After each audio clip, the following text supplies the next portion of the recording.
the charlatans are everywhere. We don't have to only talk about godmen who mix this with the name of religion.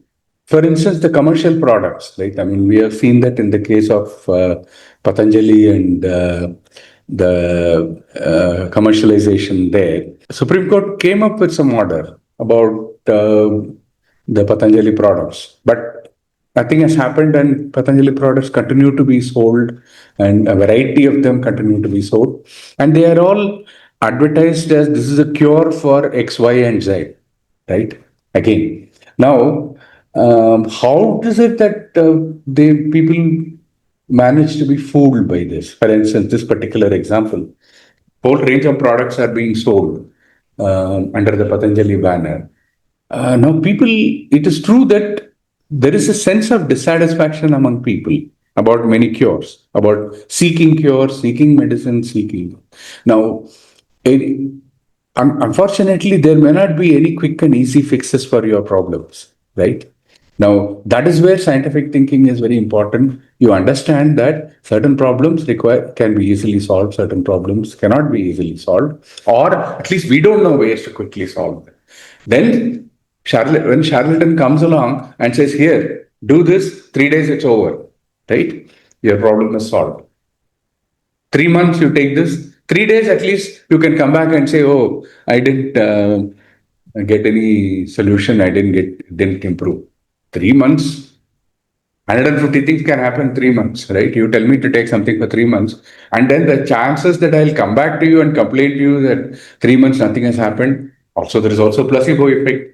I expect something to happen and I do things accordingly. So all this kind of mess that happens. So this is what. So one is the gullibility of people. Second is existing sense of dissatisfaction. Third, looking for easy answers, right? So, media, films, everything is promoting this idea of some magician who will come, some hero who comes and gives very easy, quick fix solutions to all our problems, then everything will be solved. So, there is a kind of myth making that happens in which scientific temper and rationality is the last thing that applies. You are appealing on an emotional plane, and people fall.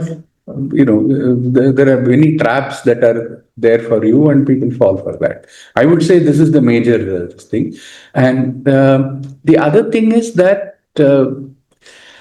um, astrology, for instance, has a very long history, right? People have always wanted something to predict their future, right? If anybody claims that they can predict future, and people go to that because uncertainty, you are faced with uncertainty.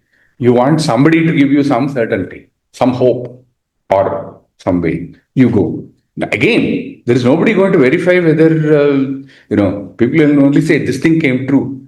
There may be 150 other things that came false, but you are not going to sit and compare because there is no scientific basis in what you are doing. You are not looking at statistics, you are not looking at errors. Certain things, simply random choice of answer will work, right? So you're not comparing against anything. So this is the gullibility, the fact that there is nobody sitting and systematically debunking with data and evidence becomes further incentive for the charlatans to peddle whatever they can get away with. And if there is a political atmosphere by which a whole politics supports you, nothing like it. It's great. It's wonderful. I can get away with whatever I want to say because there is a huge political backing for the kind of mess that I'm willing to peddle.